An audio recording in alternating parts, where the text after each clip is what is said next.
So it is my absolute pleasure to introduce the first of our speakers this evening, and it's Clare Twomey. Clare Twomey is a British artist and a research fellow at the University of Westminster who works with clay in large-scale installations, sculpture and site-specific works. Over the past 10 years, she has exhibited at the Victoria and Albert Museum, Tate, Crafts Council, Museum of Modern Art Kyoto in Japan, the Eden Project, and the Royal Academy of Arts. BCB are so incredibly lucky that Clare is on our board, and she's been so important to the development of artistic programs, and in particular award or headline show. Clare has been a panel member as part of that and really supporting the development of the organisation. So it brings me great joy and pride to hand over the mic to Clare Twomey. Clare, thank you so much for joining us this evening and for sharing more with us. Over to you. Thanks, Rhiannon, and it's thanks for asking me to join your group, and I want to say hello to everybody, and thank you for all the interesting questions that I know are going to arrive. I hope if I make any sense to you, hopefully there'll be some interesting questions. I'm going to share a PowerPoint. Is that okay, Rhiannon? Okay, yeah, you should have access to that. Okay, so what can you see? And yeah, you can see that. Let's put it on that. Is that good? Can everybody see that beautiful lighthouse? Oh, gorgeous, yeah. Okay, so I think there's a couple of key things that's really important, because after making in the world for a while, and I undertook a ceramics course in Edinburgh, degree, and I wasn't really, like punched on that I would even go into education. It's where I went because it's the thing that I could do, and I think that's really important, to value what you can do. And I think Rhiannon's question of what brings you joy is really important to that. I think it takes a long time to figure out what brings you joy, and then that's just a movable landscape all the time. But I think that undertaking a ceramics degree, because I was interested in a material that was malleable, it was a chameleon, it could do a million different things, was the point where I met clay. And I continued kind of my conversation with clay. And there were a couple of really important things that happened along the way, early on along the way, that made me understand maybe what brought me joy, maybe what gave me purpose. And that's really helped me. And I forgot to put it in, but there was a statement from my degree show, like you have to make a statement, they take a picture of you, and then that's put next to your work. And actually that statement still makes sense to me. It still makes sense to me today. And I'll have to send it to Rhiannon because it's a brilliant picture of me with a pixie cut and a knitted jumper. So I'll make sure that you get that later on. But I suppose that there's a couple of key things that are really important. And one of those was when I went to the Royal College, and I couldn't have got there without a grant. It was a different landscape. It's like 25 years ago now. So when I was there was somebody came and gave a talk, and it was really interesting. I heard this speaker really clearly. He'd had great success with this jug that he'd made. And it brought so much success that he carried on making this jug. And then 30 years later, he was like, all I've done is make this jug, and I wanted to make other things.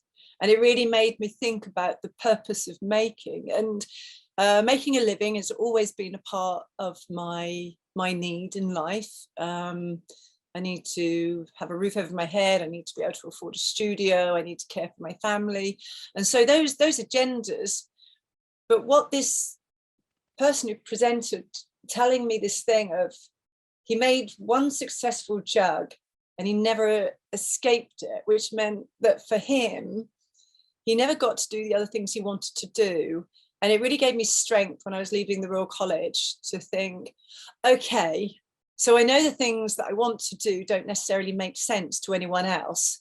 So I've got to find a way to enable me to not make sense, because that felt really valuable in terms of my voice and in what I needed for my sense of purpose. And I think that's so deeply personal. So anything I tell you about my experience is my experience from my time. And I'm 52 years old, and I didn't start working with clay until I was about 24 or something. And so this is my journey. And I think that your journeys, every single one of you who's on this call is brave. Every single one of you has determination, and you've got determination to live by your own means. In terms of clay's not an easy material, and it's not forgivable, and it challenges us, but I think that's also its strength. I think that's what makes Rhiannon's community incredibly strong, is because we are constantly humbled by this material, and it teaches us an engagement with the world, which I'm absolutely faced with every day, which is great, right? After working with this material for 20 years. Anyway, I'm rattling on a bit, but I wanted to show you the lighthouse. This is really, really important to me, because I'd left college, I got my qualifications, as my dad would say. He was an Irish immigrant who came here for his education, and to England, that is. And in terms of, I got my certificates and I'd been working for a while. I'd taught at Edinburgh College of Art, where I got my degree, and I'd undertaken other teaching, but it was all related around clay, but not necessary for my artistic work to financially support that. So kind of using assistance. Anyway, this lighthouse is where I went for my first residency. And that was really, really important, because I realized I had to step out of my life to be able to make work. And I think that, roughly speaking, every 7 years, I end up stepping out of my life. So I can just go away and think, what am I up to? And to test myself, because it feels really important that it's my duty to test myself before others test myself, right? So it's kind of like part of my practice. So this was a lighthouse, which is Cork Harbour, and it was far away from anywhere, and it was amazing. And I got to live in Ireland, in Cork, for a while, which made me very, very happy, because I was near my Irish family. And this is the work that I made. So I made a paperwork, and it's not that I was avoiding clay, but I tried to think broadly to work my way back to clay. And that feels very important, that I work my way back constantly, that it's, that's a meditation. But anyway, after doing that, then I got to make this work. This was a response to being away, being able to contemplate a big idea, and then to be able to come back and find the strength to make that idea real. Because I've never had gallery representation, and I'm a working mother, and all of these things they require determination. And I think it's one of the key things that has been important to me, is to be supported by others, to be supported by the BCB, to understand that my determination is valued in some ways. Anyway, but part of it is also accepting the work that you make, right? So you make a thing and you put it out in the world, and that's going to come back to you, no matter what it is. I always think it's a bit like when you get on the London Underground. If you go in elbows out, kind of narky, that's what's going to come back to you. If you get on the London Tube and you're kind and you're smiling, that will definitely come back to you. And I think works like that. You throw it out in the world and it will come back to you. So in a way, when I made Consciousness Conscience, it started as this piece. This is so badly ordered, but you'll get there. The one in the middle with the curator walking up the middle, it was first made for 1999. That's a long time ago, isn't it now? 1999, for the first Korean Ceramics Biennale. And so you know what, everybody up their game for that was amazing. I saw Ken Eastman's bigger than you've ever seen them, young Kanekos. It was amazing experience to go there and make this work. But then it went to the Crafts Council, it went to the Tate. I was lucky enough to have it remade for the National Museum of Wales in kind of 10 years after it first been made. So it's a work that's endured, but it's also a work that's changed its form. And I've learned more about that all the way through. And of course, there's my relationship with industry, which I value, which has been based on curiosity alone. It's been based on being on the shop floor, of being a witness and being a teller. And all of those things of value are so important. Part of my role, this kind of cultural practice of maybe, don't know, telling the stories that aren't told in between the other artifacts.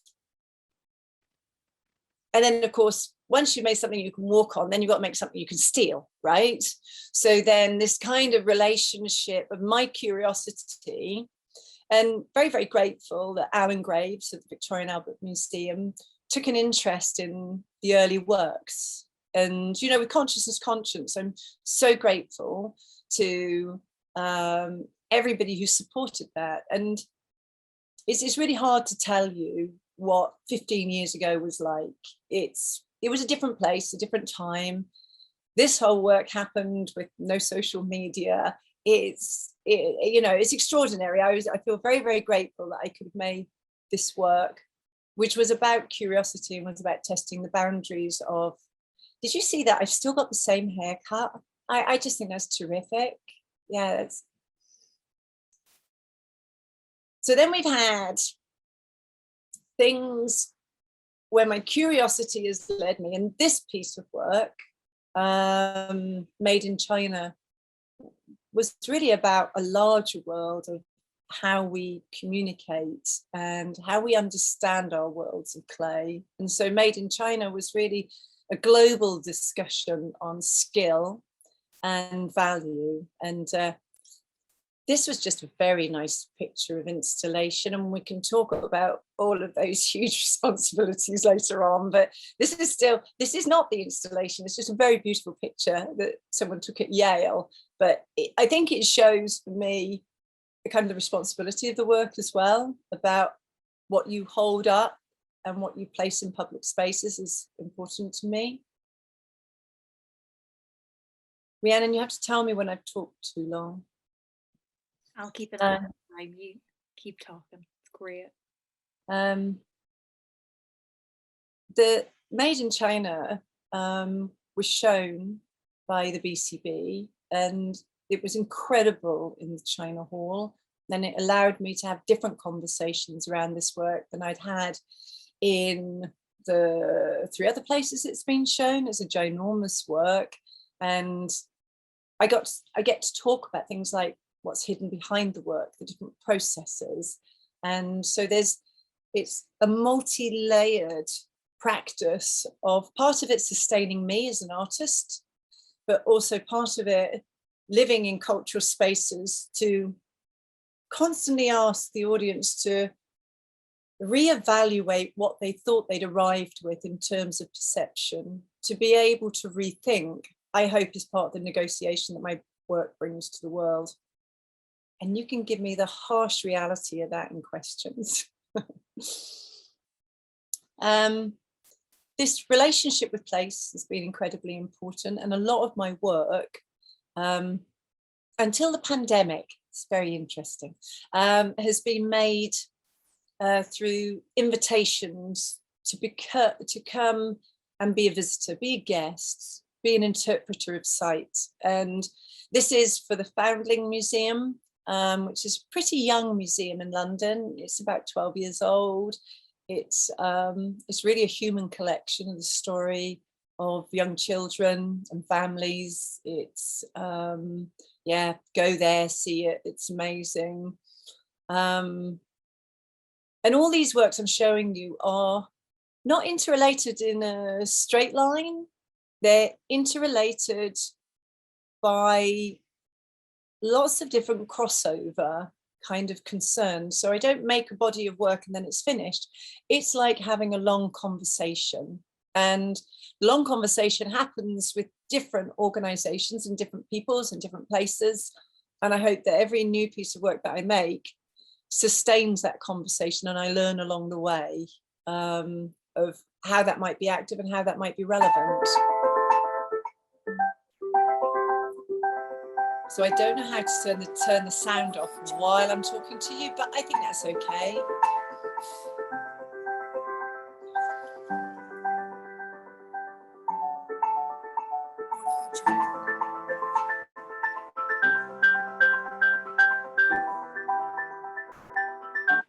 Sorry, that was a bit brutal. I can't fade that.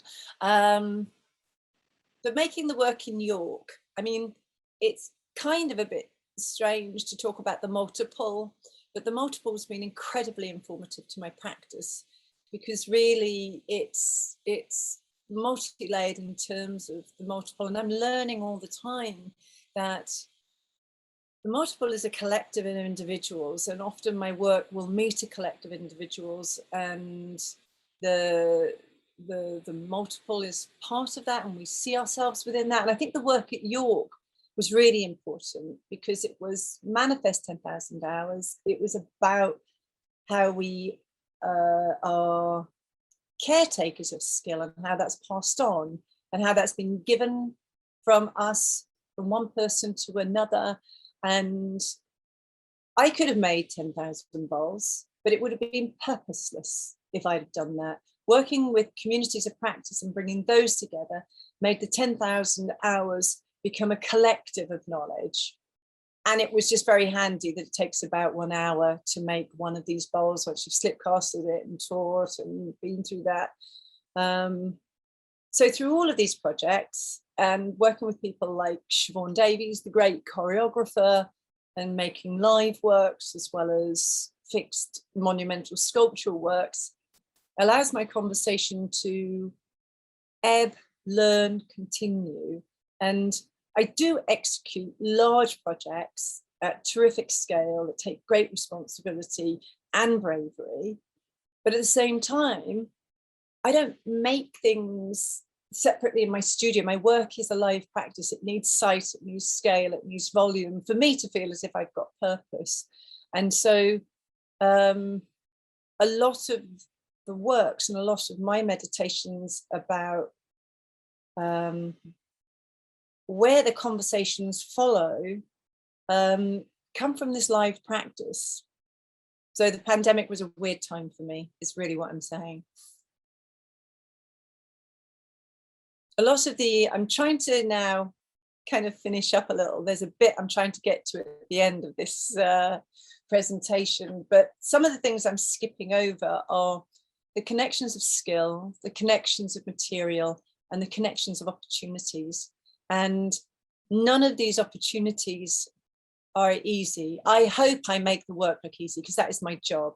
My job is to intersect the public and the institutes I work with to make more conversations possible. My labor is that should be hard work if you want to get it right. Oh, and then there's research, which is really important. That's what gives me and sustains a lot to my practice, is that I have been involved in research for over 20 years, and it really gives me reason. Then, of course, there's the work at the Tate, which you may not know, but it's in their archive of the Tate Exchange. And it was a live site of making a huge live project where the public came and they made and they left and they had responsibility for objects. And that feels like that was an accumulation of a huge amount of work. And that was also, thankfully, Rhiannon was supporting that with knowledge and introduced us to amazing flower makers, as well as, my historical relationship with Stoke-on-Trent and working with Dudsons, who moved a live factory to the Tate, which was amazing. But all of the purposes of sharing skill and live production. This is at the William Morris Gallery. all of these things are unknown until they're on site, and that is part of the excitement.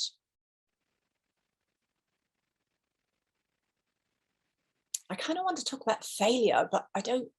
By the time things I hope we try to make all of the failures before they arrive in a gallery. Anything that's unexpected in a gallery is not a failure, it's a development of the work, because if you put it in a public space, it's that whole giving back thing where a work gives back to you. Yeah, this was a non-ceramic piece, which I think is useful to pop in, because I kind of felt like the Bronte Museum, and this is a project around Wuthering Heights. You know, it's that thing of being useful. There was no useful space for me and Clare at the Bronte Museum, but there was for a written copy of the missing manuscript of Wuthering Heights. This is the final bit I'm going to talk to you about. All right. Is that okay, Rhiannon? Have I got enough time? So I suppose I'm thinking about this a lot at the moment, because next week in Paris, I open a new iteration of this work. So I'm really excited about how your practice is. This is like 20 years ago, Stoke-on-Trent. Somebody said, you've got to go and see this, Clare. So I went to see this, and then I spoke to the guys at Johnson's, and this is the actual site. This site doesn't exist anymore because production's changed so much. The world of making clay has changed so much, and the redistribution of the way that ceramics is recycled has changed as well. But this time, this picture took me to this piece of work. Actually, a slightly different order. It took me to, hold on, this piece of work. So this part of industry took me to making this work monument. And this work monument was part of a research project that I undertook with the AHRC, and it examined installation practices. And I'm so pleased to say that Neil Brownsword was part of that exhibition. Linda Sorman, who is now installing as we speak in Mass Mocha in America. You must look up the exhibition if all the stuff I've talked about it makes any sense at all. And then of course Keith Harrison, and it was to investigate whether monumental ceramic sculptures could be installation in, but it's another time. I think all these discussions are now resolved. So at the same time as making that piece of work at MIMA, a week later in Holland, this opened, which is another iteration of the work. So the work in the UK was shown with British ceramics. The work in Holland was shown with a lot of Delft ware in it. And at the time when this work was made, which is now 12 years ago, I think, the use of those Delft tiles had to go through Dutch Parliament so we could make this sculpture. That's how protected museums were at that stage.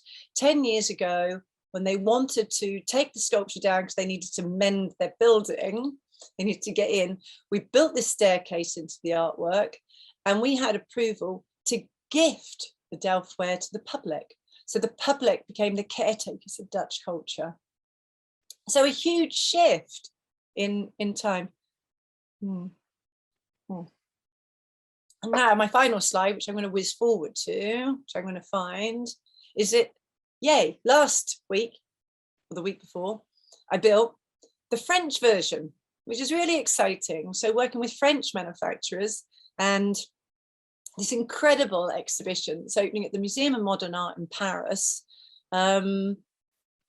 has commissioned me to make a new French version of this work. And there's just been so much learning about how important it is to talk about not only our monuments, which obviously is a really important subject at the moment, but also our responsibilities within ceramics around all of our environmental concerns. And all of this work, once the exhibition's over, is going to go back to land, is going to go back to be used as recycled materials in making new roads in France. So it's kind of interesting to intersect Anyway, I think that I've rattled on, but I hope some of that was useful in terms of how you view your practice, how others view your practice, and how there isn't a roadmap. You just have to really believe in what you hear from yourself in terms of what's important to you. Oh, wow, Claire, thank you so much. That was pretty incredible. It was absolutely glorious to go through your practice work by work, and hear from you, learn about how you work. And actually in your last bit that you shared, you've answered my question. But we did have two questions actually, and we have I'll just take a little bit of time to ask them here. We've got a question from Rita, who asked, how did you deal with making in the pandemic?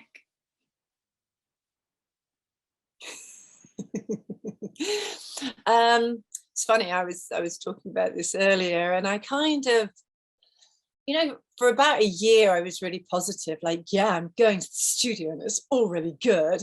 And you know what, I didn't experience that. And I just feel like I need to be honest to my voice that I found it difficult because I make for others. I use my voice, but I love having an external cultural relationship that is being useful, is like about the only thing I can say that's being useful to others. So for the first time in probably 20 years, I went to the studio and I delved inside and asked myself what was important. And you know what? In 3 years' time, I know the pandemic is going to be incredibly useful on that meditation, but I found it hard. I found it painful. And I think it's okay to say that. I absolutely agree. Yeah, thanks, Claire, for being so honest. We have one more question from Julia, and Julia shares, I'm finding increasingly my practice is site specific, and that's what dictates the nature of work that gets made. It means each time I'm almost starting from scratch. Is that something you feel, Claire? Yeah. About a common recognizable thread that runs through your work is what you've managed to achieve. And is the site the starting point for you? Yeah, the site is always the starting point, I'd like to say, but I think there's some calculations that happen around that. And I think that starting from scratch is a really positive thing. It requires you to revise what you think you're doing. It requires you to revise your materials. And I think going through that is exhausting, but it's so valuable. So I think, like, accept it, welcome it as part of your practice, because there aren't any shortcuts. I think that it's really, it sounds like it's unexpected. And I think that there's bound to be things you're carrying through. It's never quite from scratch, but I do think that it's useful labor. I think it's really, somewhere in the future you'll kind of go, yeah, that was useful, but it's painful. Oh, Claire, thank you. We've had a few more questions, but I'll hold them to the end and we can discuss them in the Q&A. Claire, thank you so much for sharing with us. I'm so grateful. Thank you for taking the time to listen. Oh, our pleasure, my days. So it is also my pleasure. It's really lovely to be able to introduce you all to the next speaker this evening. which is Anna Francis. Anna Francis is an artist and researcher whose work aims to create space to discuss and reframe city resources through participatory art interventions. She creates situations for herself, the public, and other artists to explore places differently. In recent years, the interventions which Anna has worked on focus on the city of Stoke-on-Trent and uses action research process to recognise untapped resources, plan responses and disused sites in the city, take action to change the way these sites are viewed, and potentially make changes which can be temporary and sometimes permanent. Through this, Anna aims to gain an understanding of the role of artists, art organisations and communities in the development of places. Anna is an associate professor of fine art and social practice at Staffordshire University and a director at Aerospace Gallery and the Portland In Project. So it is absolutely an absolute joy to be able to have Anna here this evening and to share more with us. Anna, thank you so much for being here. It is my joy to hand over the conversation to you. Well, thanks so much, Rhiannon. It's really fantastic to be here and hear from everyone. And thanks, Claire. I really enjoyed listening to you. And I've said in the chat there, it's just such amazing, generous work. And, you know, definitely, I think brings so much joy to other people. And that's, I think, what we've all missed a little bit, isn't it? That kind of space of being together and sharing work in that way. So I'm going to try and share my screen. I'm just going to try and share it like that. And then can you let me know if you can see that okay? Does that look right? Okay, great. Yeah, lovely. Check I can move things on. Good. So I feel a bit of a fraud in a way because I'm definitely not a ceramic artist. And I'm going to talk about how I come to be working with clay, and I'm really pleased to be able to kind of share how that started off. And but I'm going to start a bit further back, actually, before I started working with clay. So thank you for the introduction. I don't need to do that bit. I'm going to move on from that slide, but oops. So thank you for that, you know, talking about all the different things that I do. And they all are really important to me. But I have been working in Stoke-on-Trent for quite some time now, and with Airspace Gallery. I'll put a link a little bit later into the chat to the exhibition that we have on as part of British Ceramics Biennial, Use and Ornament, which I've curated here. And it's been really great to curate that exhibition because it was an opportunity for me to kind of think about and reflect on the experience that I have as a creative practitioner with clay and the questions that material has raised for us. And particularly in this city, obviously Stoke-on-Trent, where clay has had such an important historic and heritage role in all of our lives, really, and still does.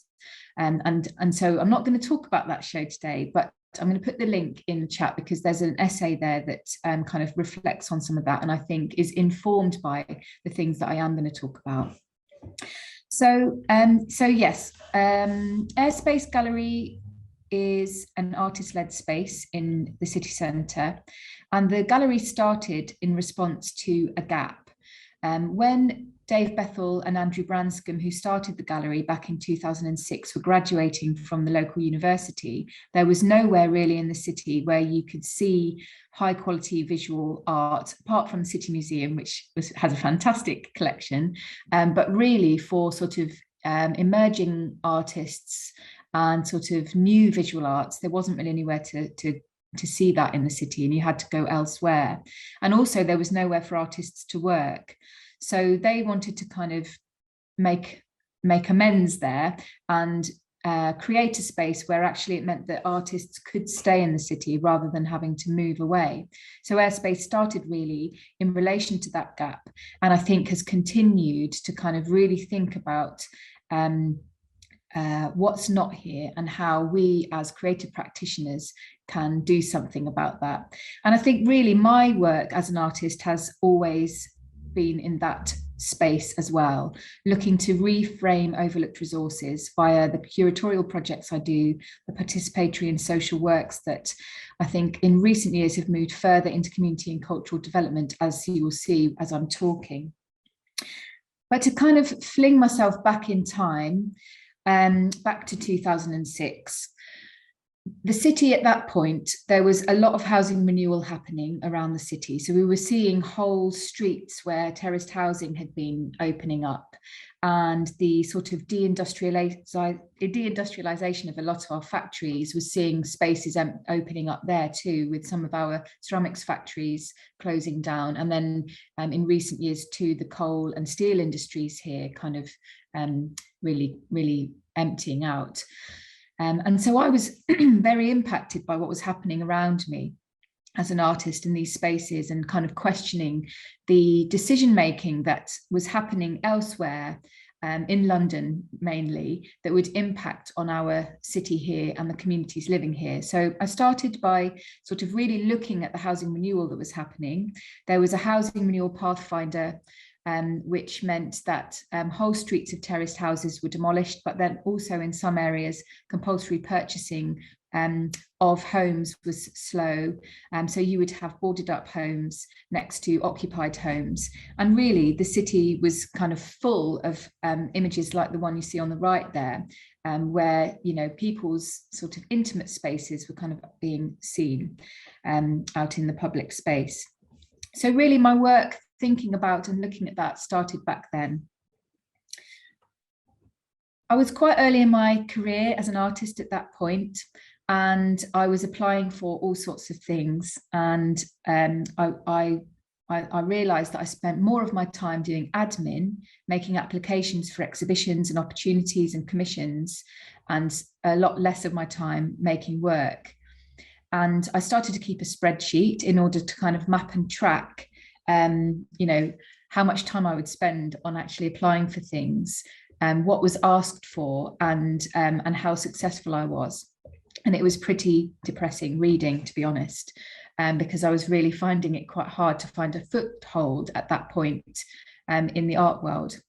So I decided back then, it was around 2007 that I was sort of recognizing this, to stop waiting for the opportunities to come in and to start to create my own. And I think ever since then, I have kind of taken that sort of DIY approach. Where I notice that things aren't happening, I will try to make them happen in the best way and with the best resources that I can muster. And I think for me, that was really important turning point in my practice, to sort of take control of what was happening to me as a practitioner. And as a result of that, I decided to designate 2008 as becoming a year of finding spaces in the city for art. And that was the kind of title I gave it. And the idea of that was that one thing at least would happen per month, whether that be an exhibition or an event, a consultation, perhaps with the public to find out how they were thinking or feeling about the things that I was considering. I would go on research trips to other places to find out what was happening there, particularly thinking about regeneration. I would start collaborative projects or undertake residencies or interventions. But most importantly, I started to document it all via a blog. We don't really keep blogs that much anymore, but back then it was something that I think a lot of artists did as a way of sort of mapping and tracking thinking. And actually the kind of artist that I'm quite interested in sharing all of my working processes and my thinking processes. And so all of that stuff went into my blog, and it was quite public actually about the things that went wrong as well as the things that went right. And since then, really, I recognised that having that plan, that 1 year plan of what I would be focusing on in the year, but then also having a 5-year plan has always been really useful to me to kind of be able to start to weigh up the things that I put my time towards and the opportunities that I might apply for. Sort of realising that if it didn't fit into the 1 year or the 5-year plan, perhaps it didn't fit and I shouldn't be putting my energy that way. So by the end of the year, there were a lot of blog posts detailing all sorts of things, research trips all over the country and beyond, self-initiated projects, exhibitions, and then strangely, as the year went on, commissions started to appear, and people would start to offer me residencies and work. And so it was like the work and the kind of making of the work that I'd self-initiated started to generate its own power and its own steam, and started to lead to new opportunities. And so, yeah, each opportunity I would weigh up what I would learn, who I would meet, and what connections I could make, and whether or not it was taking me towards the aims for the year. One of the things I did was to go to the Institute for the Art and Practice of Dissent at Home, which was a project in the council house in Liverpool, and they were part of right in the middle of a housing renewal scheme there too. And so it was interesting to go and have a look at their areas and see how communities there were impacted. I mentioned that a lot of my work is located in Stoke-on-Trent, and over the years I've kind of occupied space where I see gaps. Like, for example, in 2009, I learnt that there was no city tour guide in Stoke. And so I became the city tour guide, taking people to regeneration contexts and to areas of the city where we could see demolition happening. And I think as a result of the busy year that I had in 2008, the biggest commission I'd received at the time, commissioned by Multi-Story, to go and work in a housing renewal area of Lascelles and East Handsworth in Birmingham, came in. And they were doing this housing renewal project, which was, instead of demolishing the houses, was about kind of turning some of the terraced houses into eco homes and sort of taking a different approach. But it was fantastic to work with the communities there, to talk about what mattered to them, and to start to kind of sort of think about what they might need as a community or as communities there. But I started to get quite frustrated by the work that I was doing, where I would kind of go to these places, work with communities, we'd build all of this energy and this kind of amazing connection together. And then as soon as the funding ended and the project finished, all of that energy would just be gone. And I kind of started to think that perhaps this wasn't a great sort of use of resource and time for those communities. And I started to think about what would happen if I sort of used that creative energy where I live. So back in 2013, one of those housing renewal areas that I was talking about earlier, which hadn't got to demolition phase because the City Council hadn't got that far in this particular area, which is the Portland Street area of Stoke, they decided to sell the houses off for £1 because there were lots of these boarded up houses. So you can see this one here on the left. It was one of the houses offered for £1. At the same time, I learned that I was having a baby with my partner, Andy, and we were starting to think about how we could kind of have some roots in the city, and thinking about actually what would happen if we consolidate our creative energy and skill in a new area. And one of the conditions of having a £1 house was that you would use your skills and support community development. And because my work had really been looking at the housing renewal process, I was really interested in what that might mean.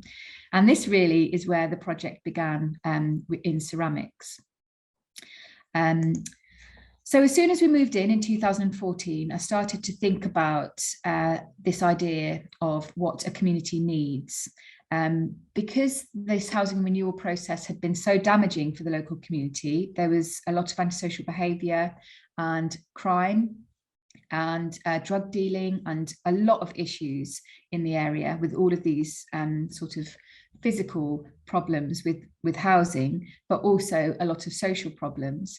And I started to think about, okay, if we fix the buildings, that's one thing, but how do you fix the space in between the buildings? What else does the community need in order to thrive? I was really inspired by Enid Seeney's Ridgeway pottery homemaker design plate. Some of you will recognise this. I love it because it was sold in Woolworths, so everyone could afford it and could access it. Enid Seeney was the first female to be trained at the Spode factory in the design studio as well, which I find really inspiring. And the project started with British Ceramics Biennial, who were also based at the Spode factory. And I was finding all of these amazing connections. And this is what happens here in Stoke. There's always connections into the stories of clay. When I was talking about being inspired for the work on Community Maker by this plate to my partner's mum, she said, oh yes, Enid. She used to go out with Andrew's dad before she got married and moved down to Plymouth. And we've got this cine film of her when she moved down to the West Country and became a homemaker herself and stopped designing ceramics. Anyway, the plate is sort of all of the things that might be needed in making a successful home, the ingredients of a successful home. And the project that I started with the community was to look at and talk to the community about the ingredients for a successful community. So I mentioned there were 33 £1 homes across 4 streets, and the shop, the pub and the community centre in the area were all closed. So there was nowhere really for the community to meet and start to kind of forge a new identity. So we had to create a pop-up space to be able to start our work with clay. So we bought this tent and we started by mapping the needs, what might need work and what would work, what was working well in the area. And we created a map of the area, but really it was a space to kind of start to talk to community members and to my neighbours about the area and what they might need. And the idea was that we would create this community ceramic that would come out at community events. And so it was all about this 3-year project to design a ceramic ware. Everyone said that's lovely, but that's not really what we need, Anna. We need a space, we need a space to come together. And so, you know, I had to listen to that and think about, okay, how can the resources of this project be used in that direction? At the same time, another artist, Rebecca Davies, had come to the area with a pop-up social space, which again found a need. And, you know, this pop-up space was brilliant while it was there for a week. She was based in London and was touring this social space around the country. But the community were really clear that they needed something more permanent. And so we communicated that to the City Council. And they said, okay, what if we give you the empty pub? And what if the community owned the building? And what if it was open every day? Who would look after it? And how would you make that sustainable? And if you can give us a business plan that shows the need and demonstrates that you can make this happen financially, then we'll give you the building. So back in 2016, we applied, Rebecca and I, to Arts Council to be able to run a programme in the semi-derelict pub in the 2 downstairs spaces, and we ran a programme of 53 activities across 4 weeks, and we asked lots of questions in order to inform the writing of a business plan.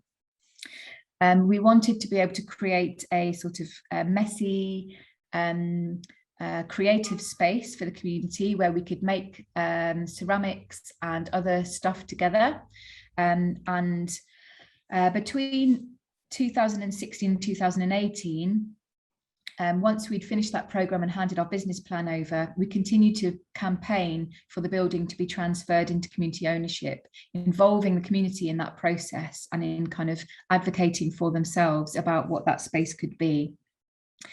The project in 2017 with BCB ended with us making that ceramic ware that we'd always intended to make. So one part of that was a cup which people had contributed their designs towards, and we also made a table setting which was displayed at BCB 2017, and our community members came for a hosted meal, which was really amazing for everyone to kind of see the work that we made on the street on display alongside world-class ceramics.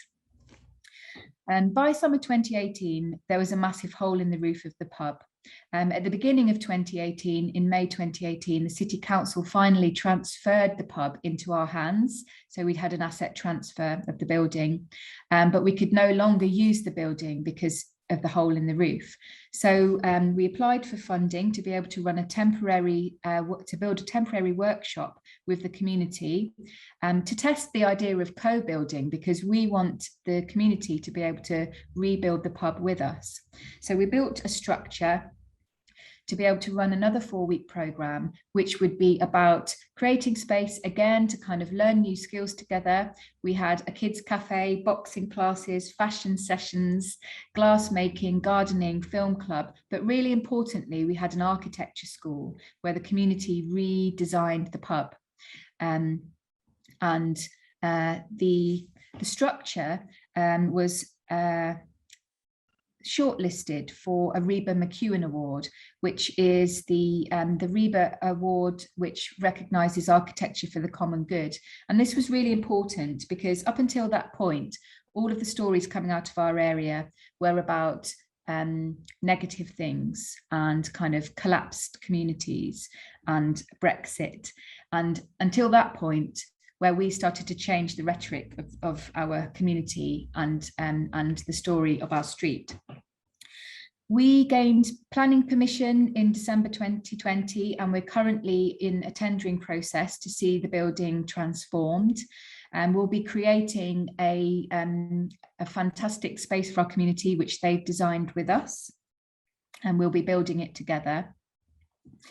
And we really see the building as a catalyst for community development. In 2019, that should say, we got community creative civic change funding, which enabled us to look at everything that isn't the building. And we also were able to identify some key priorities. So one of those was around organisational development and to think about how we are governed. And we set up a community decision-making panel back in 2019. So our community members who are on that panel now decide everything that happens within our project and what we do and how we do it.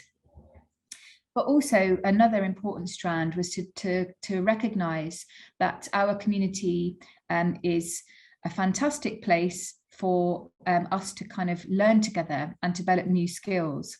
We have some of the sort of highest levels of unemployment and lowest levels of educational attainment in the city, in our area, sadly. But we have fantastic people who are really willing to kind of come and learn new skills with us. And we are sure that these will support our community to kind of thrive in the long term. So actually part of what we do is developing the clay end, which is a part of our project. I'm sure you all know, a local term from the ceramics factory where the wet and dirty clay-based ceramics processes take place. And this part of our project continues to be central to everything that we do. So at BCB 2019, we were able to learn new skills in designing Staffordshire flatbacks as part of the Cultural Icons project. And we designed our own Portland pigeon flatback, which went on display and was an opportunity for our community to learn loads of new skills in things like press moulding, fettling, and decorating. And the pigeon, why the pigeon? So I mentioned the hole in the roof, and this is a good example of how we work. There's a hole in the roof, we need to fix it. So instead of just getting a tile and sticking it up there, we're going to make a tile together that is going to be the best tile that you've ever seen. And our community is going to be able to learn loads of new skills while we're doing it. And we're going to go through a prototyping process with everyone. And we're going to learn how to kind of hone an idea. And then we'll settle on the finished product and we will take it to market. So we designed the Portland Pigeon Ridge tile, which launched in October 2020 in the middle of the pandemic. We launched it on Instagram. The first 33 pigeons flew off into the world in 2 hours. We sold out. And it was fantastic at this BCB to launch a physical shop, and our second flock started to fly the nest, and we've now sold 3/4 of our second flock. And this is part of the kind of ongoing sustainability model for our project. continue to be able to learn new skills in our community, which can then be inputted back into the organisation and our area, but also may lead to all sorts of other things, hidden things like a love of learning, new skills that can lead to employment, increased esteem locally, and pride in an area that has really seen a want of that. It's really important to us that our community members can also access these pigeons that cost upwards of 125 quid. They were involved in making them. So we also have the Pigeon Club, which is run by our Clay End leader, Alice Thatcher. Community members can come and make a pigeon and it can go on their roof so that we can visibly see the support for the project locally. I think I probably haven't got time to talk to you about our 100-year plan that we're working on, but I'll just briefly say that just recently we've started to think about our project in terms of a landscape design process, so that I think really because of COVID, we found that it was really hard for us to think about the next month, the next year, and to plan very far into the distance with people, because people were really in survival mode. And we started this project with a biodiversity specialist, and we've started to think about what we might leave behind in 100 years' time. And it's really helped us to kind of unlock our kind of thinking about there being a future together. And as part of that, we've started to think about how we can improve our green infrastructure locally. And I'm not going to talk about that in great detail, just to say that we are now really considering the acorns that we can plant in our community and how those might develop into oak trees longer term. And as part of that, this summer, we were making bricks on the street with our community and with Sarah Fraser and Joanne Mills from BCB, who came down and designed a fantastic fern brick with us, because actually a lot of our terraced house backyards are quite difficult for growing things. And so our next product for our community is a fern brick, and it went on display as part of the BCB show, and we are now thinking about how we can take that to market. So yes, so Clay kind of sneaked up on me, and I'm now right in there with you all, and I love it. Okay, and that's it really, that's all I wanted to say. Oh, Anna, that was just absolutely glorious. It was fantastic. I absolutely loved that. And just really incredible to see like where it began in terms of like that crazy, amazing spreadsheet. I mean, hats off to your organization, Anna, really, in really making that. But yeah, quite, yeah, challenging, confronting as well to see sometimes the reality of what like an early career artist goes through. And perhaps it's quite affirming for many of us who will be making applications, setting things off into the world, and for many of the things not coming back in our favour, and just taking a really proactive approach after that to really just succeed in what you want to do with your career. It's pretty incredible. It's really courageous. Oh. Thank you. That wasn't my real presentation. What do you call it? Excel spreadsheet, by the way, because I destroyed that. That was just a picture of a spreadsheet. Oh, we're getting some really gorgeous comments here. Oh, I haven't actually checked them in a while. Thanks for sharing that link. That's brilliant. Oh, everybody's just, people want pigeons. We've got pigeons. We can hook you up. Oh, thank you so much, Anna. I'm so grateful for your time and sharing that with us. Really grateful. And so we'll lead on to the next artist. The next and final, and by no means least, is with Isatu Hyde. So I'm just going to add the spotlight to you. So you're, oh no, I just took it off you. Sorry. Oh yes, you're here. Sorry, technical things. So by no means least, we have Isatu Hyde with us this evening.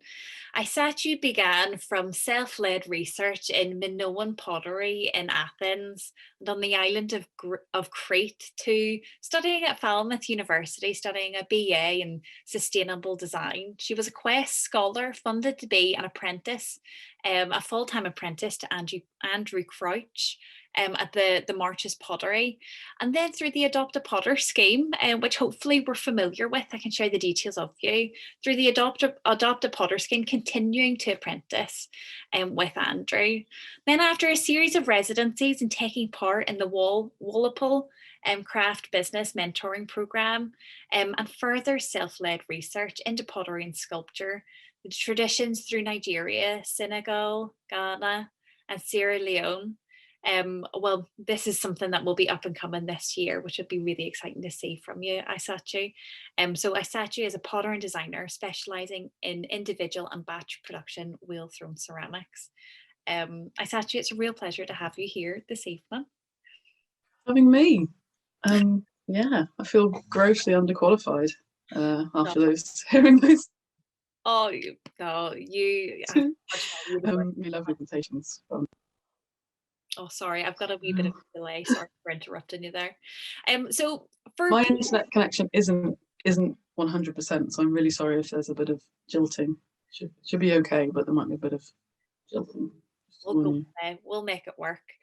So this will be a slightly different talk to finish on, more conversational between Isatu and I, just talking through your practice. And so I'd love to invite everybody who is joining us, because this is going to be quite conversational. If there are questions that come to your mind, please drop them in the chat and we'll be able to weave them into the conversation that we have. Yeah, so please feel free to do that. So Isatu, would it be handy, shall I screen share the presentation or the images that you shared with me, and then we can talk through them, or talk through your practice and use them to bounce off? Okay. Let's have a look. Here we are. And can you all see that? Just need to move some things around. Is that enough? How do I make that bigger for you? Is that full screen for you all? Isatu, what do you think? It's not full screen, but I think it's pretty readable. That's fine. Let me see. Is there a way of doing that? Actual side, zoom in, zoom out. It's not obvious. Slideshow. There we go. Fantastic. And you can see it now. Lovely. So Isatu, welcome. Oh, is it? It's going to go through them automatically. Maybe that's quite good. So I'd love to start off the conversation. So I've given a bit of an introduction there to your practice and touching upon some of the experiences that you've had. And I'd love to perhaps dig into them a little bit deeper through the conversation. But I'd really love to learn where it all really began for you in coming to clay. Well, it was a chance meeting, really. I had done a year of architecture at UCL, and although I really enjoyed the content, it wasn't at all what I was going for. It was very interesting, but not actually what I was going for. And I realised that I really wanted to make things. The architecture course was very much based in conception and theory, and through doing that I realized that actually what I wanted to do was make, and so I switched my course. I went to Falmouth to study sustainable product design instead, and between those two courses I really wanted to go to a workshop, just to have some workshop experience. No specific workshop, just a workshop. And my dear mother knew a potter called Andrew, and she persuaded me to go and meet him, which I did. And he very kindly took me in for a day a week or something over that summer, and I absolutely fell in love with clay. We both remember the first moments. Andrew and I both remember me at the wheel. He'd just taken me to the wheel, and we had to clean out the wheel. The wheel was full of reclaimed clay, so clay that had dried and been wetted again, and we needed to get it out in order to throw the first pot. And he went to do it, and I was like, oh, can I do that? Looks really great. Because I just loved the look of it. It was really moussey, this lovely moussey. There's a certain consistency that you get when you've air dried clay and then you wet it down and it becomes like beautiful mousse. And he was kind of taken aback because people don't usually want to do reclaim. But yeah, I got my hands in the clay, and then he showed me how to throw, and that was it. I've been very focused since then. Kind of in a strange way, I've often kind of looked at myself from a distance and been like, what are you doing? This is so, I don't know, it kind of took over me, I suppose, and it became a thing that I did, and I went with it, I suppose. That's amazing. And what a dream apprentice, somebody who loves reclaim. Yeah, I know. I came to regret that later on, but it's all right. Oh, that's amazing. And when we were talking earlier, we were just reflecting on like where your mum was the one who made the connection for you with Andrew, like just reflecting on the different people that might be around us in any of our lives that might be able to make those connections with other people. You mentioned your mum met him through Tai Chi, so it's not that your mum was an artist necessarily or a potter to make that connection. No, not at all. No, it's all very, yeah, it's nothing too professional, my beginnings in clay. But I think what my mum recognised was Andrew as a teacher, because he had taught her Tai Chi, as they all did. They're at their sessions, everyone teaches each other, and there is something about Andrew's approach to teaching that I think my mum could appreciate and could probably, knowing me, know that I would appreciate. And that became a very important thing, was the relationship between myself as the pupil and Andrew as the teacher, and how that worked. And it worked for both of us, I think, because it was kind of very hands-off. Never really, I say hands-off, obviously he showed me how to do lots of things, but once he'd showed me a technique, he'd kind of allow me to practice that and also make mistakes within that, and come to my own conclusions about it. So there was a lot of not speaking and not actively teaching, I think, in the process, which really worked for me, because I think I enjoy being left to contemplate and work through problems. And it's sometimes I knew he wasn't telling me what I was doing wrong, knowing that it would be even more wrong in the next stage. So perhaps if I've turned a foot ring and I've gone too far, or I haven't gone far enough into the foot ring, so that when I glaze it, it's going to stick the kiln shaft. I can kind of feel him not telling me this, and then it would stick the kiln shaft, and I'd be like, oh yeah, thanks, that's a good lesson, I'll remember that. But you don't forget it, because it's this mortification of your pot's been stuck to the kiln shaft. So yeah, it was. It's pretty incredible, and I wonder whether it almost makes me think about like whenever you graduate from university or whenever you finish a course of studies and suddenly you're on your own, so to speak, and then it's like a crash course in learning so much, whether that's kiln maintenance or making these mistakes and learning from it and progressing. And it takes a real dedication to continue to learn and to get it right the next time. It takes a lot of dedication.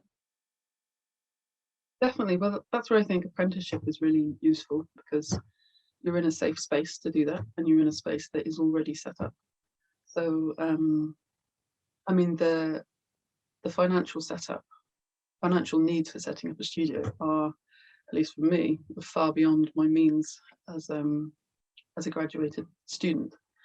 And from that, as you say, from that point, it's very difficult to go into a practice that would reflect your ambitions from your third year or fourth year MA, whatever it is. You've got all this momentum, and then you get out and you're like, right, how do I continue what I've just worked on in this, what I've just invested so much time and thought into.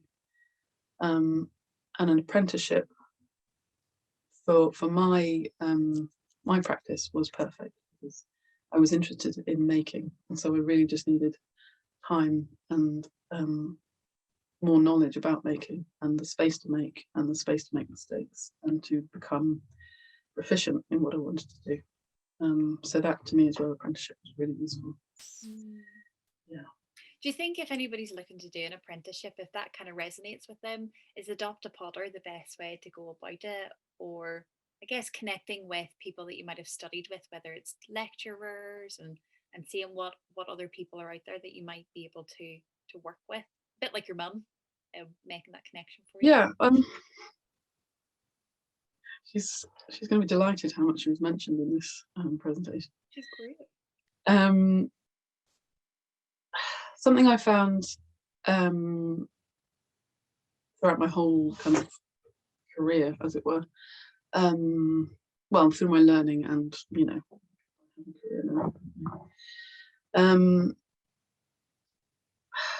funding and kind of financial opportunities all have their different, will come with different highlights and different focuses, I suppose. And so the funding I first got for my time with Andrew was through the Queen Elizabeth Scholarship Trust. It was the first year that they'd put some money together to fund an apprentice, or I think there were three apprentices. And it was really good, because it was very realistic for that first year of apprenticeship, in that they gave me £15,000, which was a huge amount for me, and is a huge amount of money, and that was to reflect a year's wage under a teacher. So it meant that Andrew didn't have to pay me for any time, because really I was learning in that time. There's no way I could contribute to the workshop whilst I was still learning. So yeah, that was really fantastic, and I made it last more than a year, which meant that I had a really good amount of time to work without feeling the pressure of thinking, oh God, I'm taking up this man's time and his money, and I'm making things that aren't good enough, and you know, having that pressure of needing to hurry up and be good at what you're doing. So that was fantastic. And then Adopt a Potter, I was able to continue that.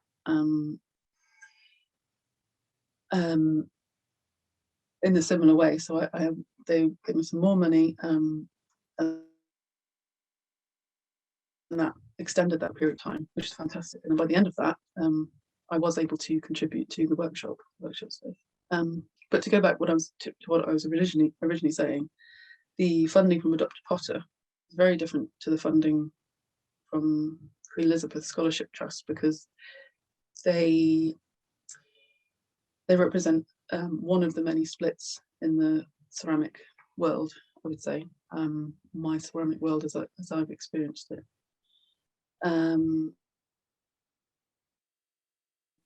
Adopt a Potter is very much kind of attuned to the studio pottery world. So that it was put together by Lisa Hammond, who is the fantastic potter who works in London. And the idea with Adopt a Potter is that you either come with a potter that you've already found who is willing to take on as an apprentice, or they will help you find a potter who is willing to take you on. And the world around that is very traditional, I would say. There are a few exceptions, but mainly it's a very traditional take on pottery. So you're looking at kind of wood firing, reduction firing, domestic ware, and work that is really influenced and quite strongly bound to what's known as the kind of leech pottery tradition. So using very much Eastern techniques and glazes in a European domestic context. Whereas the Queen Elizabeth Scholarship Trust is slightly detached from that. They're interested in craft as a whole, and not necessarily what pottery is. specific people in specific contexts. So yeah, there's kind of this is. I was thinking about this whole conversation earlier, and I feel like a lot of my experiences have been about understanding what I'm not rather than what I am. That's an interesting way to think about it. Yeah, because there are ceramics is such a broad medium, it's such a broad topic. I mean, the talks we've had just now both are fantastic examples of how clay as a material can be used in most fantastic contexts for social change and social sculpture. And then from that you have, you know, your very, very kind of wholesome domestic pottery that is really just about making functional utilitarian ware. And then, as I discovered, and I think my first discovery of this came with the Queen Elizabeth Trust, is the luxury market. So that was it's been a journey for me, understanding the difference between domestic traditional pottery and then luxury products, luxury ceramics. Sorry, someone's asking if I can expand on what I think I'm not. Julia, thank you, Julia. I wonder whether it's like in concept, like in how you explored that. Yeah, that'd be interesting. Yeah, well, it's because you know, I've been making work, not really thinking about who wants it and what it's about. It's my work is very much driven by what I'm and what I enjoy about the making of it and the forms. I'm a repetition thrower, so as you can see from the slide that's there now, actually, I make items in repetition, but one is never the same from the other, from another, and that is, to me, that's a matter of refinement. So every time you make something or make a batch of something, you refine the previous idea of it. And yeah, I forgot what I was talking about. Yeah, I guess it's through that process, like, of figuring out what you're not. Did you try and work in different ways to try and expand your practice, and then through that process figure out, oh, that's not for me, I'll try this?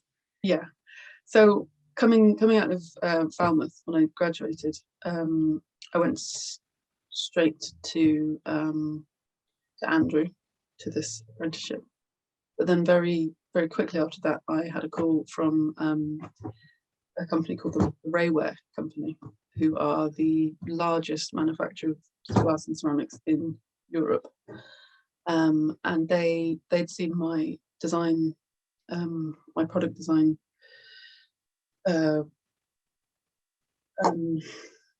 presentation at New Designers, for which I'd made a selection of products that were encouraging people to make fruit wine. So I basically redesigned a demijohn. I don't know what a demijohn is, but it's the thing, it's a kind of big glass jar that through which you can ferment wine. So yeah, I contemporized and redesigned the demijohn, and had this whole kind of brand around that. And the Rayware group picked me up on this, and particularly wanted me to work with Kilner, which is the company that do the clip top jars. But Rayware they own a number of brands, kitchenware brands. So I spent 6 months working with the Rayware group in Liverpool, so doing commercial design for homewares, which I really enjoyed in some ways, but I recognised very quickly that at that scale, commercial ceramics was not that interesting to me, because it was very much about quickly bringing out new products and not really paying any particular attention to the detail of those products as either kind of objects themselves, whether they're beautiful objects or not, and also the sustainability within that production, which, coming out of a degree on sustainable product design, was really in conflict with my approach. But it was very interesting to do. So yeah, that was my first deviation from what I have stuck with, basically. And since then, it's been more within my work that I've deviated. So I have, and about my experiences. So I also had, I was on a business mentoring program a couple of years ago, I think I mentioned, with the Walpole group, which is a kind of, it's a group of luxury brands, basically. And they have a mentoring program for young businesses. And I got caught up in that somehow.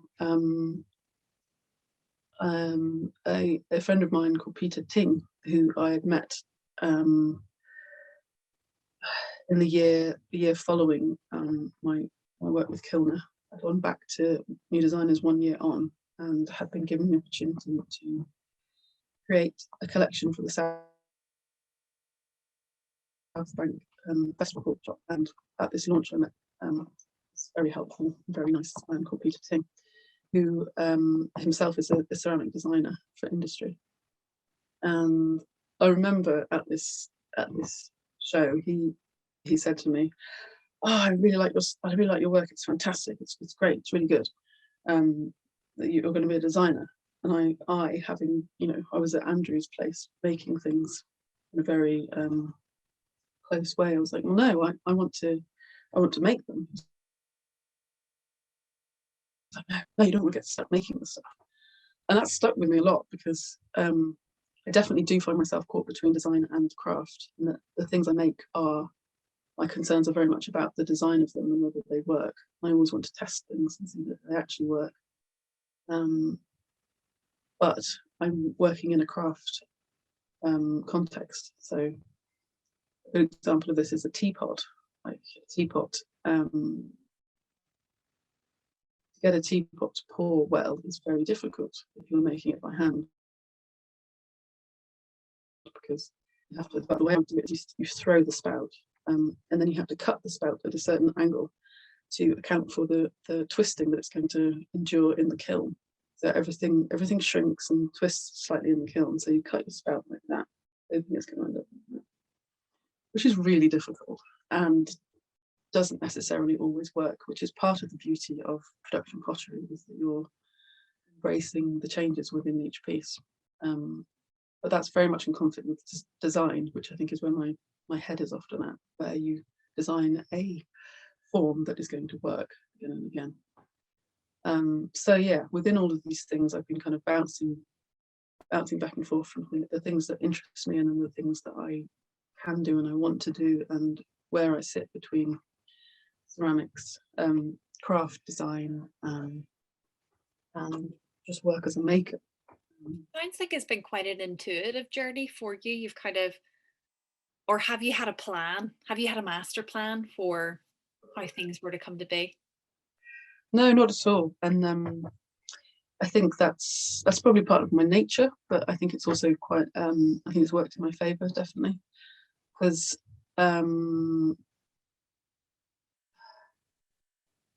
I think the process of becoming an established maker, for me at least, has been very, very intuitive and very much following the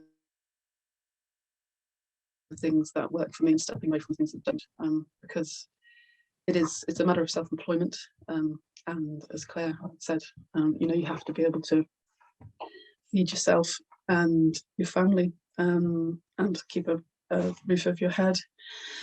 And so you can't always go exactly for what you want straight away, or you have to recognise that there's a process in getting to that point.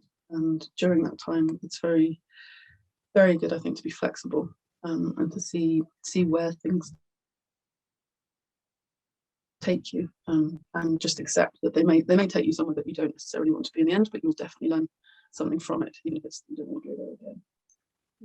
That's so valuable. And so whenever you finished your apprenticeship with Andrew, so it was 3.5 years, did you immediately feel ready to start your own practice, your own business? No, no, I don't think so. I don't know. I think I thought I was ready, but I wasn't ready. But there's no such thing as ready, because again, it's a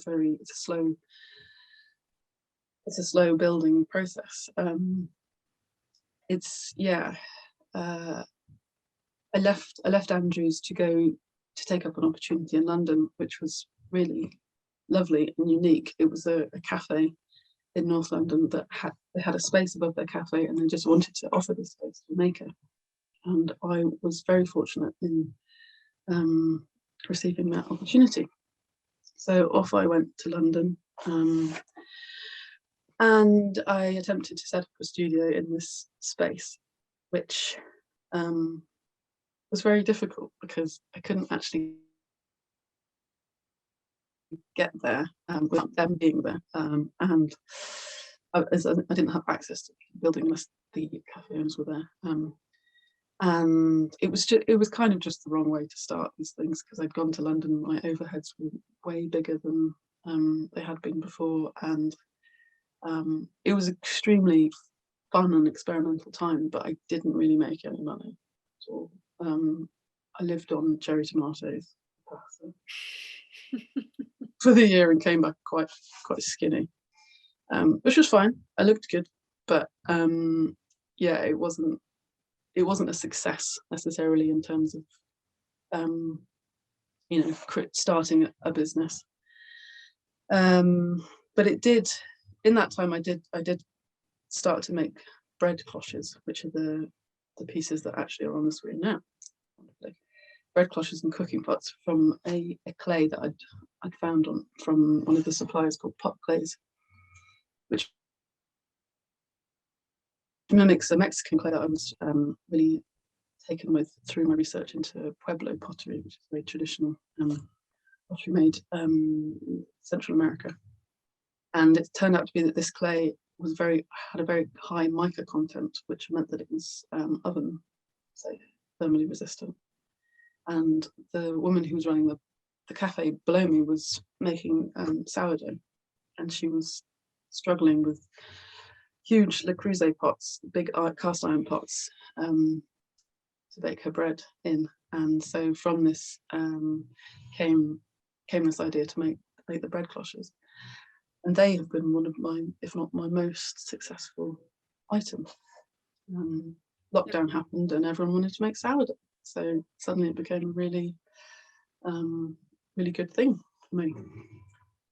But yeah, that was my first breakaway from Andrew. I have gone back to him a number of times. It's a joke, really. I'll come back with him now because I've just had a baby, and my workshop is quite far away and quite complicated to work in a simple manner. So I'm back with Andrew at the pottery just as and when I can right now. And I think the relationship I have with the Marches pottery, the one that I learnt in and with Andrew, is not a finite relationship. It will continue, I think, to the end of my life, Andrew's life, the life of the pottery. It's become. Oh, sorry. I was just saying, it goes to show how important relationships are, and the relationships that we build. And it's not just relationships with galleries or curators or whoever it might be. It's also like within practice, the people who teach us and the people who we share this field with. Absolutely. I think that's a really important thing, is to find, if you're looking for someone to teach you, make sure that you get on with that person and you get on with their style and you respect their work. Because I think those personal relationships are really, really important, and your aspirations, whether it be to sell in a gallery or have representation, sell in a shop, or work entirely from your own through your own the word, through your own gumption. It's really important to know and understand that everything begins with work, and the work needs to be working. Your working environment and your personal understanding of what you're doing needs to be clear before you present it, because if you present it and people question about it and you don't know the answer, that's okay, but it's not, it may reflect in the work, and it may reflect in you professionally as well. And that's something I've had to really come to understand, and I'm still on a journey with, is professionality, because I'm not, again, coming to this through such an organic process. I didn't go into it thinking that I was ever going to be an artist or a business person, or either of those things. I'm not an artist and I'm not a business person, but I do make pots, and I do therefore have to sell them and talk about them. So yeah, it's good not to forget that, I think, and to recognize that as part of another part of the journey, really. Absolutely. And so how have you then come, so you have exhibited and sold work through the likes of the New Craftsman and other galleries. How did that come about for you? Did you seek out selling through galleries, or were you approached? What did that look like for you? I've been approached, I think, in every instance, which is very fortunate. But I think, I'd have to account a lot of that to Instagram, which I've had an Instagram account since the beginning of my apprenticeship. So that was 2013, I think, 2013 or 14. And for me, it just began as a mood board. So I just put things up there that I liked and things that I was doing. And since,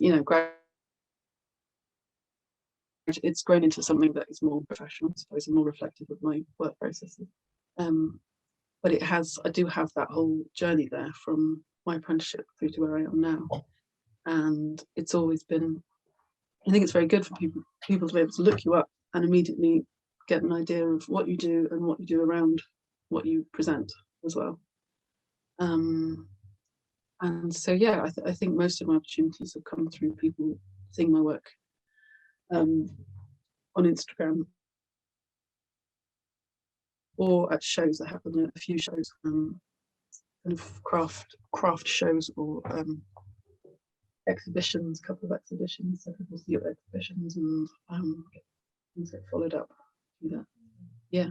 It's amazing. You're not the only person you're not the only artist who's told me that they've been approached for exhibitions through Instagram. I think it's pretty incredible in how, in many ways, like Anna took matters into her own hands to really forge her career and make things happen.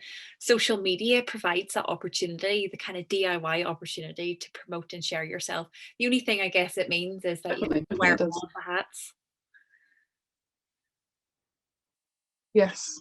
Yeah, you do. Some of them suit me better than others, gotta say. But yeah, I think just a word on Instagram, as this is about, starting your business. Obviously everybody knows there's good and bad points of Instagram. Instagram in fact can be very useful and very good. It can be quite destructive. And I think for a maker, the main thing to watch out for is the difference between yourself and your work as a maker and a brand. And I think a lot of Instagram, or a lot of the content on Instagram, moves towards people putting themselves forward as kind of complete product, a complete brand, and a lifestyle brand either. So you're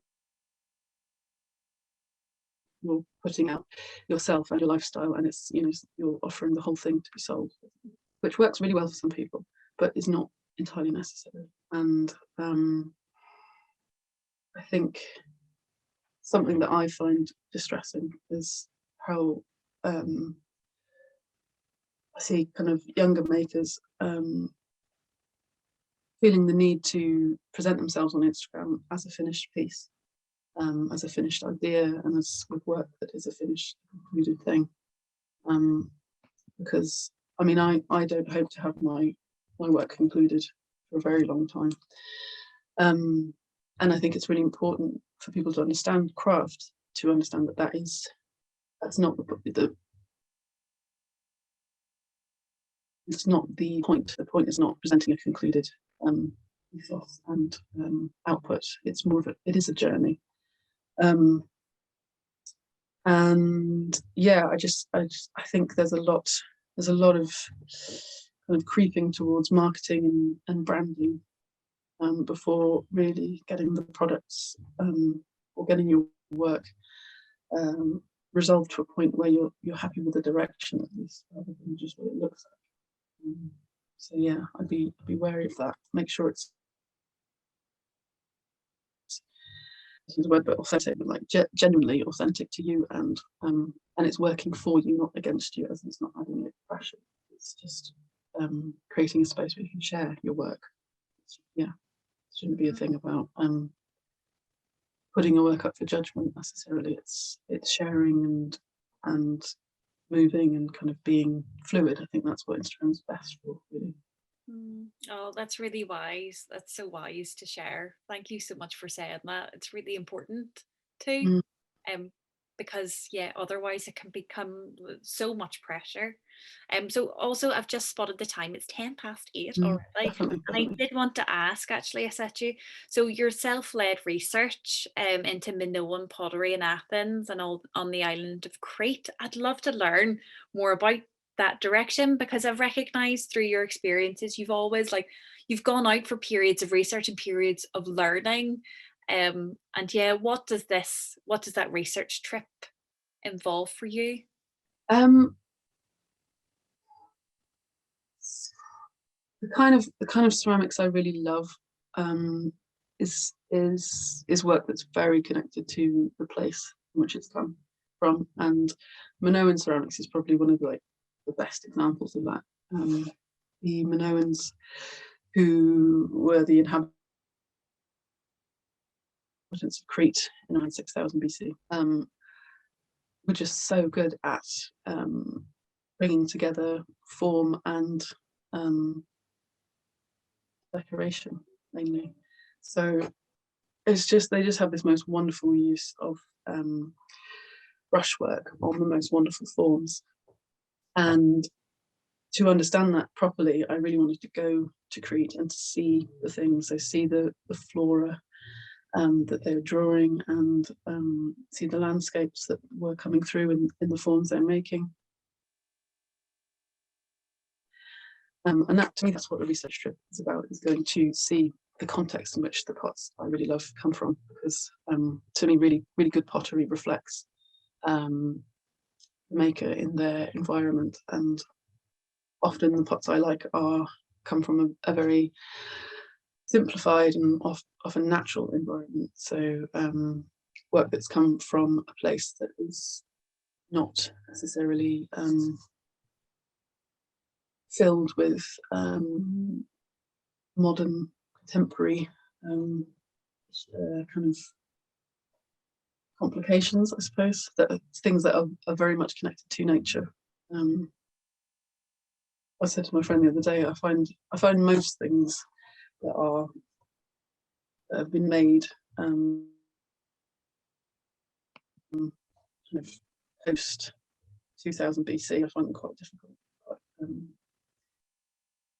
Using, I suppose. I really enjoy the simplicity of definitely pre-industrial. That's probably more realistic. Pre-industrial ceramics. I find that's the sweet spot to me, is where people were still making pottery that was reflective of a simple approach, simple but very deep connection to their natural surroundings. So yeah, travel that's where travel comes into me, is to go into the place where these things are made, to understand them better. Oh, that's amazing. Oh, Isatu, thank you so much for sharing more about your journey with us this evening. It's been so wonderful to learn more about it, and also hear about some of the opportunities that are available to people if they want to go down that line of practice. Also like reflecting on how important people are in getting to whether it's the next stage or learning from, and how important research is. It's not only about the making, it's not, it's also about the inspiration, and sometimes we need to go out to places to find that. Definitely, yeah, absolutely. I think, yeah, there's a lot to be learned from what's come before. It's a very obvious thing to say, but yeah, and I think if you enjoy looking at pots, then that's really good, because looking is really important. You know, you can always look harder, and there's always more to see. So yeah, I think look as much as you make is probably something I would recommend. Oh, I love that. Isatu, thank you so much. So I'll take, we've got like 5 or 10 minutes. I just wanted to open the floor for any questions. I am just going to spotlight you lovely 3. Add spotlight. Add spotlight. Hello, there you are in the center of our screen. I did have one question for Claire. I think it was one question. Let me have a quick look here. Let me see, did I grab it? We'll have to look back. Actually, it was from Joe earlier on. Bear with me. Do you want me to say what it was? Oh, do you have it in front of you, Anna? It was, can you explain if there's a specific importance to multiples, repetition of objects in a lot of your work? And that's for Claire. Yeah, I want to ask, I think the answer to that is probably in some of the other speakers' voices as well, really, about, you know, I think in craft we all we understand repetition because it's the way that we learn, but also I kind of see that repetition kind of represents a whole and what it's made up of, and that seems to be central to a lot of the way that I think, is that any one thing is made up of a multitude. So it reoccurs and it reoccurs. The way remaking a monument is made of just millions of pieces, but it's still a multiple, even though it's just a great, huge, ginormous sculpture. And so, yeah, I think it's kind of like the simple way is that it represents us, but also I think as a maker, it's a meditation as well. That's fascinating, and I love that you had mentioned it might go for some of the other speakers, because I was thinking about you, Isatu, in terms of production and making. It'd be an interesting question to ask you. In the mentioning of multiples and production, is there a specific importance in repetition for you in your practice? Yeah, it's all about repetition. The practice that I've learned and have come from my teacher, you know, the core of the principle of the whole thing is that you do make like your man with the jug, where you make something and you make it possibly for the rest of your life, and throughout that the object itself changes, and it's about refinement. And the lovely thing is that you have, the way I've come to think about it is you have a standard, which I don't know if much people know here about jazz, but you get the jazz standards, and that's a concept you can find in lots of things. It's basically where you have a known thing. So a mug is a very well known thing, and then through repetition and your own interpretation, through your own interpretation, you're able to make a unique experience out of that. So it's your unique take on a mug. And then through the repetition, you are able to refine that interpretation. So for me, my work is all about refining an interpretation over a very long period of time. So yeah, in 50 years, I'm interested to see what my mugs will look like. Please better have a cold. Oh, that's great. Oh, that was beautiful. Wow. Anna, what about you? Working with repetition, perhaps in quite a different way?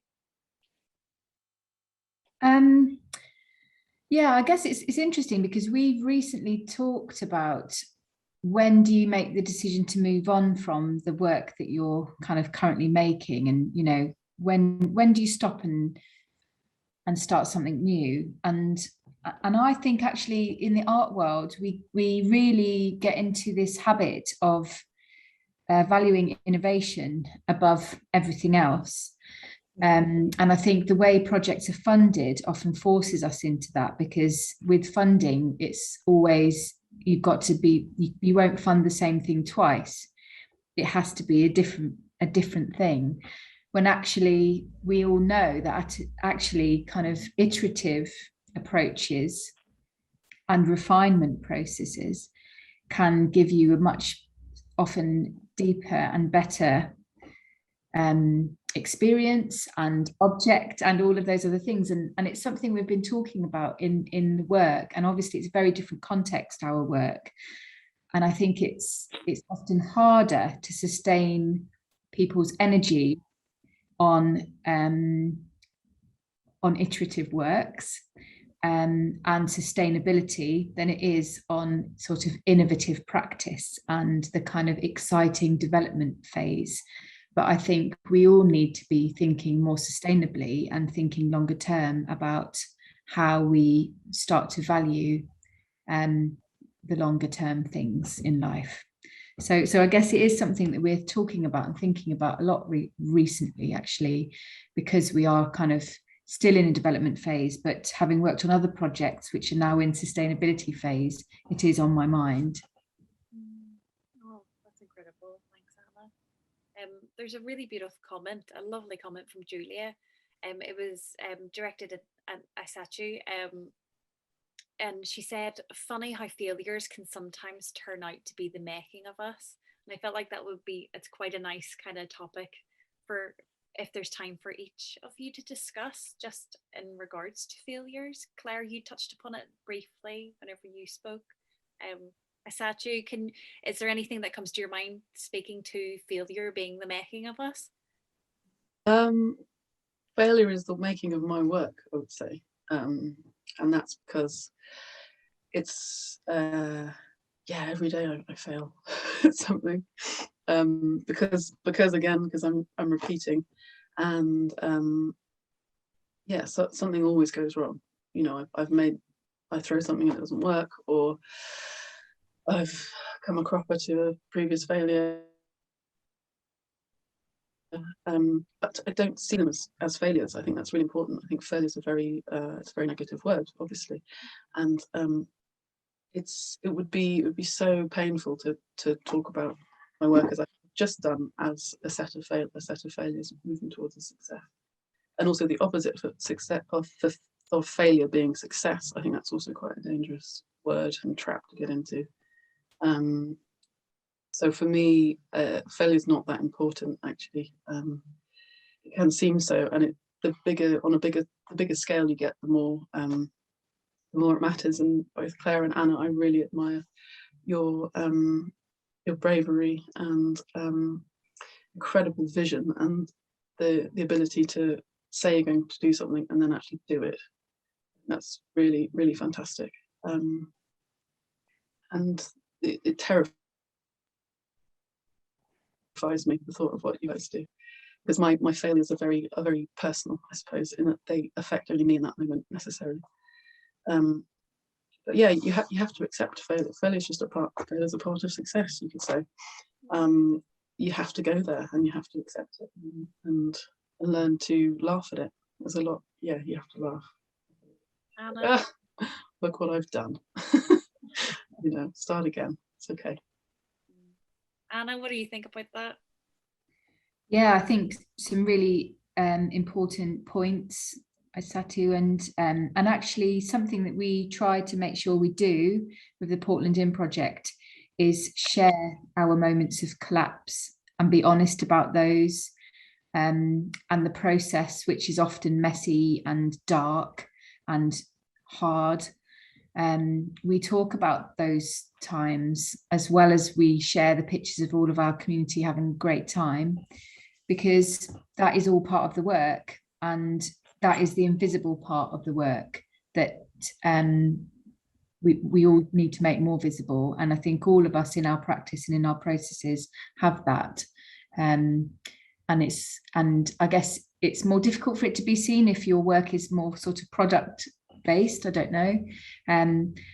But for us, it's imperative that we share that part of it. And Claire? Yeah, I think that the processes that kind of produce failure are hope. And I think they're hand in hand. And I think that relationship is one that you have the responsibility to hold. And I think that whether that is a bowl or a group of people, you kind of, you probably started a journey which you're willing to do battle on. And I think that it's your responsibility to understand failures. Like if you know, thinking of all the different kinds of work that we all do, then failure is, and I think that means different things to different people, but I think it's part of our journey. And I think it's accepting that as kind of our responsibility, and where it is useful to show that, where it's useful to hold it, where it's useful to share it, or, you know, I think that, but I think hope is the driving force behind failure. And I think from the very first moment you fire a kiln, you know that. And I think that's why this community right here is so important, because we're all humbled, right? It's fantastic. Oh, Claire, that is just such a gorgeous note to end this evening on. Yeah, I absolutely believe, yeah, it's hope. Everybody, you all, thank you so much for speaking with us this evening and sharing so much. You've all been so incredibly generous and so wonderfully honest. And it's been, yeah, really incredible to listen in and to hear about your journeys and experiences. And thank you everybody else who's here and who's joined us and listening in, and for your really gorgeous comments and for your wonderful questions. Already getting some lovely things coming through here. And we're gonna finish up for this evening. We've run slightly over, but I just want to thank everybody for being here. Really grateful for your time. So I hope you have a lovely rest of your evening and that you sleep well. Yeah, good night everybody. Thank you so much. Cheerio. Thanks everyone. Bye. Thanks so much, Rhiannon, for all the energy and love. Thank you. Thank you. Thank you. Thanks everyone. Bye.